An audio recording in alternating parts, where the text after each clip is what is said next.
Welcome to the latest episode of the B Movie Club. I'm your host Kevin. This week we're going to be doing the 1999 horror classic Deep Blue Sea, starring Thomas Jane, Samuel L. Jackson, LL Cool J, Michael Rappaport. The list goes on and on. Celebrities galore. For those of you guys joining us for the first time, first of all, thank you. The B Movie Club is kind of like a book club, where each week I'll post on Facebook and Twitter what movie we're going to be discussing, and you can watch it usually streaming on Netflix, and then send in your questions, comments, favorite quotes, favorite scenes. You can also send in any movie suggestions. Typically we do movies that are kind of off the beaten path a little bit. Not necessarily B movies as the show suggests, but just forgotten classics. Definitely nothing that's been nominated for Best Picture, if we can help it. It's meant to be movies that are fun, yet maybe not strictly A+ quality, let's say. So keep in those suggestions coming. Also, I was speaking to somebody recently. I'm going to give a shout out to subscriber Jay. Thank you very much for subscribing. What I suggest to him, and what I'll suggest to everybody, is you can listen to the show like a podcast. You know, just plug in your headphones to your iPod, iPad, whatever, iPhone, and just listen to the show. Now, granted, you won't be able to see this, but at least you could listen to all my pearls and nuggets of wisdom. Okay? So you have that going for you, which is nice. Another thing I'd like to say before we continue is, if you enjoy the show, please feel free to suggest the show to anybody else who might have an interest in kind of quasi-crappy movies. I would love to have a chance to speak with you or hear any of your comments or suggestions. So please spread the word. Thank you very much. Now, 1999's Deep Blue Sea.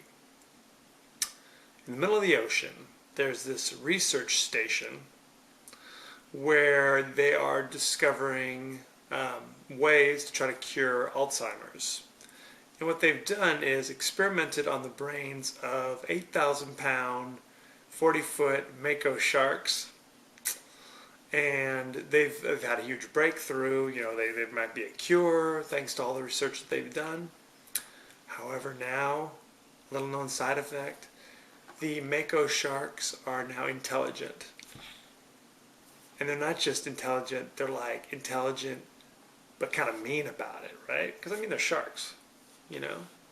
Now they have more elaborate schemes to eat people. So there you have it. Eventually they're just tired of being experimented on, and so they fight back, okay? They're attacking the people, they're wrecking the research lab. You know, the people are trapped, because it's not just on the surface, this research station. It actually goes down, they said, like 240 feet beneath the surface. Why that's important, I'm not so sure. But they're struggling to survive. There's a big storm, so there's no hope of rescue. They're just on their own. I don't want to give away too much of the plot, but let's just say a lot of people get eaten by sharks. Spoiler alert, look out. Thomas Jane, who you might remember from such gems as Hung on HBO, plays the shark Wrangler, who is able to swim with the sharks and knows a special way of not getting bit. I don't know, he has some kind of special kung fu or something he does, and you just have to see it. The top research scientist is played by Saffron Burrows, who was in Circle of Friends as the mean girl who seduces Chris O'Donnell. We won't be doing Circle of Friends on the B Movie Club, so don't worry about that. We also have Samuel L. Jackson. who is the head of the company that's funding the research. So he's there. He offers a lot of pearls of wisdom and a lot of pathos. LL Cool J is the chef called Preacher, who has a lot of biblical verse that he shares. It's always very apropos to whatever is going on at the moment. LL, if you're watching, good to see you again. He also has a bird for some reason that flies around the kitchen, lands in the pots. I'm not sure how sanitary that is, but needless to say, that's how it works. If you've not seen Deep Blue Sea, you may recognize some of the plot points as coming from a movie that came out this summer, the Planet of the Apes movie. What was it called? I don't know, the beginning of the Planet of the Apes, whatever it was called. They also were trying to cure Alzheimer's disease by experimenting on the brains of chimps. You know, it seemed like a good idea at the time. I don't know why you'd want to experiment on 8,000-pound Mako sharks. Okay? They said something along the lines of that the brains of sharks, they don't show any degeneration as they get older. Okay. What, they couldn't work on, 4-foot nurse sharks? It's got to be the 8,000-pound killer Mako sharks. Good times. Second of all, why does the research station have to be in the middle of the ocean? They can't do this at SeaWorld? What? It's got to be, yeah, good times. And why does the research station have to be under the water? Can't be on the water? What's going on? So there's all these questions that we need to know. They took a lot of inspiration from Jaws, and actually they went so far. There's a scene where Thomas Jane pulls like a license plate out of Shark's mouth, and it's actually the same license plate from the original Jaws movie. And how the sharks get killed over the course of the movie also mirror how the sharks died in Jaws 1, 2, and 3. So there you go, you have that going for you.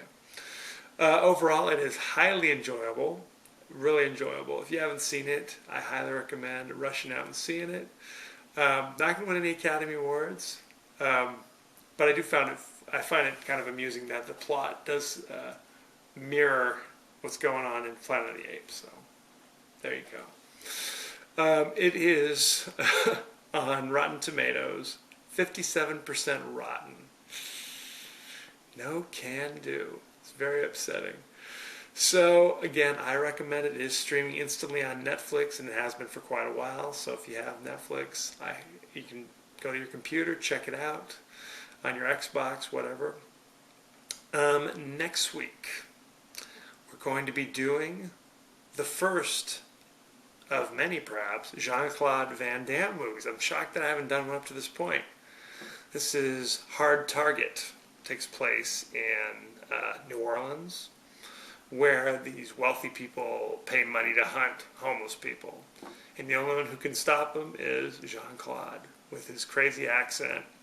It's funny to me that he's from Brussels, okay, so he has a Belgian accent, but I guess that means he can play, New Orleans. Hey, he's also Cajun.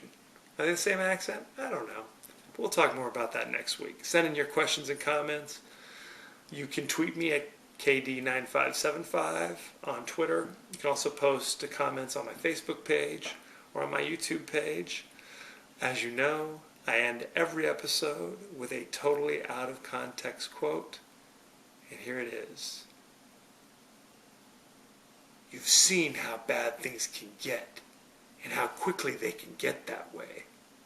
Well, I'm here to tell you they can get a whole heck of a lot worse. We're not going to fight anymore. We're going to pull together and we're going to get through this. The first thing we're going to do is close this hatch. Ah! Spoiler alert. Thank you for joining us. Next week, Hard Target. And be well.